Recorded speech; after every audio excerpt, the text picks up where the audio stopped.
Hi అండి. అందరికీ నమస్కారం. Welcome to my channel. ఈ వీడియోలో ఏపీ ప్రభుత్వ ఉద్యోగ పెన్షనర్ల పెండింగ్ సమస్యలపై జాయింట్ సాఫ్ట్ కౌన్సిల్ సమావేశం, డీఏ, పీఆర్సీ, ఐఆర్ బకాయిలపై కీలక నిర్ణయాలు విడుదల. పూర్తి సమాచారాన్ని వీడియోలో తెలుసుకుందాము. వీడియోని ఎక్కడే కానీ స్కిప్ చేయకుండా ఎండ్ వరకు చూసేయండి. అప్పుడే ఇన్ఫర్మేషన్ పూర్తిగా అర్థమవుతుంది. వీడియో చూస్తున్న ప్రతి ఒక్కరు వీడియోకి లైక్ చేయండి ఫ్రెండ్స్. ఈ వీడియోని తోటి ఉద్యోగ పెన్షన్ మిత్రులతో అయితే షేర్ చేయండి. కొత్తగా మన ఛానల్ చూస్తున్నవారు ఇంకా ఎవరైనా సబ్స్క్రైబ్ చేసుకున్నట్లయితే వెంటనే మన ఛానల్ని సబ్స్క్రైబ్ చేసుకోండి. దీని ద్వారా నేను చేసే లేటెస్ట్ వీడియోస్ అన్నీ మీ వరకు రీచ్ అవుతాయి. ఇక ఆలస్యం చేయకుండా వివరాల్లోకి అయితే వెళ్ళిపోదాము. ఫ్రెండ్స్, ఇక విషయానికి వచ్చినట్లయితే ఏపీ ప్రభుత్వ ఉద్యోగ ఉపాధ్యాయ పెన్షనర్ల నిరీక్షణ, పెండింగ్ సమస్యల పరిష్కారం కోసం తీవ్ర ఒత్తిడి. ఆంధ్రప్రదేశ్ రాష్ట్ర ప్రభుత్వ ఉద్యోగులు, ఉపాధ్యాయులు మరియు లక్షలాది మంది పెన్షనర్లు తమ దీర్ఘకాలికంగా పేరుకుపోయిన సమస్యల పరిష్కారం కోసం మరోసారి గళం విప్పుతున్నారు.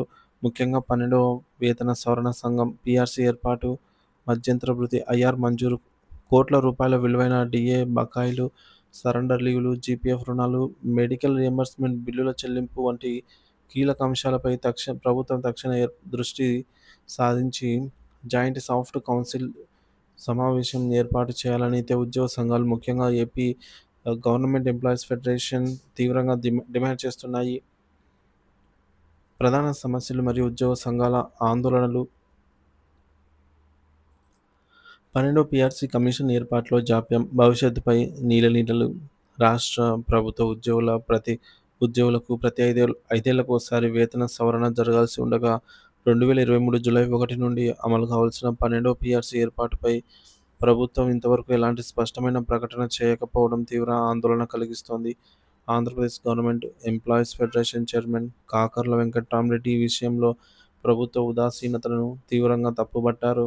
పీఆర్సీ ఏర్పాటులో కాలయాపన చేయటం వల్ల ఉద్యోగులు, పెన్షనర్లు తీవ్రంగా నష్టపోతారని, వారి ఆర్థిక ప్రణాళికలు దెబ్బతింటాయని ఆయన ఆవేదన వ్యక్తం చేశారు. ప్రభుత్వం తక్షణమే 12వ పీఆర్సీ కమిషన్ను నియమించి నిర్దిష్ట కాలపరిమితిలో నివేదిక తెప్పించుకుని అమలుకు కార్యాచరణ ప్రకటించాలని డిమాండ్ చేశారు. అలాగే భారీగా పేరుకుపోయిన బకాయిలు, ఆర్థిక సంక్షోభంలో ఉద్యోగులు. 2018 నుంచి 2023 మధ్య కాలానికి సంబంధించి సుమారుగా 6 నెలల డీఏ బకాయిలు, గత పీఆర్సీకి సంబంధించిన ఏరియర్స్, సరెండర్ లీవ్ చెల్లింపులు, జీపీఎఫ్ లోన్లు, part final withdrawals, retirement benefits, medical reimbursement బిల్లులు ఇలాగ అనేక రకాల చెల్లింపులు ప్రభుత్వ ఖజానాలో పేరుకుపోయాయి. ఈ మొత్తం బకాయిల విలువ సుమారుగా 25,000 కోట్ల రూపాయలు పైగా ఉంటుందని ఉద్యోగ సంఘాలు అంచనా వేస్తున్నాయి.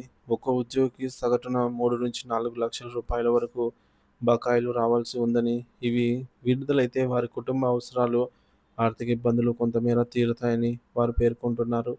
ఈ బకాయిల విడుదలలో జాప్యం ఉద్యోగులను తీవ్ర ఆర్థిక ఒత్తిడికి గురిచేస్తోంది. ఇకపోతే 30% మధ్యంతర భృతి ఆవశ్యకత. నూతన పీఆర్సీ అమలుకు సమయం పట్టే అవకాశం ఉన్నందున తక్షణ ఉపశమనంగా ఉద్యోగులకు కనీసం 30% మధ్యంతర భృతి ప్రకటించి అమలు చేయాలని ఉద్యోగ సంఘాలు డిమాండ్ చేస్తున్నాయి. ఇది ఉద్యోగుల నికర వేతనంలో పెరుగుదలకు దోహదపడి ప్రస్తుత ద్రవ్యోల్బణ పరిస్థితులను తట్టుకోవడానికి సహాయపడుతుంది. ఐఆర్ అనేది ఉద్యోగుల హక్కని, దీనిని ప్రకటించడంలో ప్రభుత్వం జాప్యం చేయడం తగదని వారు స్పష్టం చేస్తున్నారు. ఇకపోతే జాయింట్ సాఫ్ట్ కౌన్సిల్ సమావేశం అనివార్యం. ఉద్యోగుల సమస్యలపై చర్చించి సామరస్యక పరిష్కారాలు కనుగొనేందుకు అత్యంత కీలకమైన నివేదిక జాయింట్ సాఫ్ట్ కౌన్సిల్. అయితే ఇది గత కొంతకాలంగా ప్రభుత్వం జేఏసీ సమావేశాలను నిర్వహించడం లేదని, ఉద్యోగ సంఘాల విజ్ఞప్తులను పట్టించుకోవడం లేదని కాకర్ల వెంకట్రామరెడ్డి ఆరోపించారు. చూసుకున్నట్లయితే కూటమి ప్రభుత్వం అధికారంలోకి వచ్చినప్పటి నుంచి ఇప్పటి వరకు ఒక్క జాయింట్ సాఫ్ట్ కౌన్సిల్ కూడా సమావేశాన్ని నిర్వహించలేదన్నమాట. ఈ మేరకు పెండింగ్ సమస్యలన్నిటినీ సమగ్రంగా చర్చించేందుకు తక్షణమే జేఏసీ సమావేశం ఏర్పాటు చేయాలని ఆయన డిమాండ్ చేశారు. ప్రభుత్వానికి పలుమార్లు లేఖలు రాసినా స్పందన లేకపోవడంపై ఆయన తీవ్ర అసంతృప్తి వ్యక్తం చేశారు. ఉద్యోగ సంఘాల నిర్దిష్ట డిమాండ్లు: తక్షణ పీఆర్సీ ఏర్పాటు మరియు అమలు, 12వ పీఆర్సీ కమిషన్ను వెంటనే నియమించి కాలపరిమితితో కూడినటువంటి నివేదికను తెప్పించుకొని సిఫార్సులను అమలు చేయాలి. 30% మధ్యంతర భృతి ప్రకటన, తక్షణ ఆర్థిక ఉపశమనంగా 30% ఐఆర్ ప్రకటించి వెంటనే చెల్లించాలి. సమస్త బకాయిల విడుదల. 2018 నుంచి 23 మధ్య కాలానికి సంబంధించినటువంటి డీఏ బకాయిలు, పీఆర్సీ ఏరియర్స్, సరెండర్ లీవ్లు, జీపీఎఫ్, రిటైర్మెంట్ బెనిఫిట్స్ తక్షణమే విడుదల చేయాలి. మెడికల్ రియంబర్స్మెంట్, ఈహెచ్ఎస్ పథకానికి సంబంధించి మెడికల్ బిల్లులను క్లియర్ చేసి పథకాన్ని పటిష్టం చేయాలి. పెండింగ్ చెల్లింపులపై కాలపరిమితి బకాయిల చెల్లింపులకు నిర్దిష్ట కాలపరిమితిని నిర్దేశించి ఆలోగా చెల్లింపులు జరిగేలాగా చూడాలి. కాంట్రాక్ట్ మరియు అవుట్‌సోర్సింగ్ ఉద్యోగుల క్రమబద్ధీకరణ. ఎన్నికల మేనిఫెస్టోలో ఇచ్చిన హామీల మేరకు కాంట్రాక్ట్ మరియు అవుట్‌సోర్సింగ్ ఉద్యోగుల సర్వీసులను క్రమబద్ధీకరించాలి. సీపీఎస్ రద్దు, ఓపీఎస్ పునరుద్ధరణ. కాంట్రిబ్యూటరీ పెన్షన్ స్కీమ్ సీపీఎస్‌ను రద్దు చేసి పాత పెన్షన్ విధానాన్ని ఓపీఎస్ పునరుద్ధరించాలనే డిమాండ్‌ను ప్రభుత్వం సానుభూతితో పరిశీలించాలి. ప్రభుత్వంపై ఒత్తిడి మరియు భవిష్యత్ కార్యాచరణ. ఆంధ్రప్రదేశ్ గవర్నమెంట్ ఎంప్లాయీస్ ఫెడరేషన్ నాయకులు, ఇతర ఉద్యోగ సంఘాల ప్రతినిధులు ప్రభుత్వం ఎన్నికల మేనిఫెస్టోలో ఉద్యోగులకు, పెన్షనర్లకు ఇచ్చిన హామీలను తక్షణమే నెరవేర్చాలని డిమాండ్ చేస్తున్నారు. ప్రభుత్వం ఉద్యోగుల, ఉపాధ్యాయుల మరియు పెన్షనర్ల న్యాయమైన సమస్యలను అర్థం చేసుకొని వారి స్థిరత్వాన్ని కాపాడేందుకు తక్షణ చర్యలు తీసుకోవాలని కోరుతున్నారు. జాయింట్ సాఫ్ట్ కౌన్సిల్ సమావేశం ద్వారా సమస్యలను చర్చించి ఉద్యోగ సంఘాల డిమాండ్లను గౌరవించాలని అయితే విజ్ఞప్తి చేస్తున్నారు.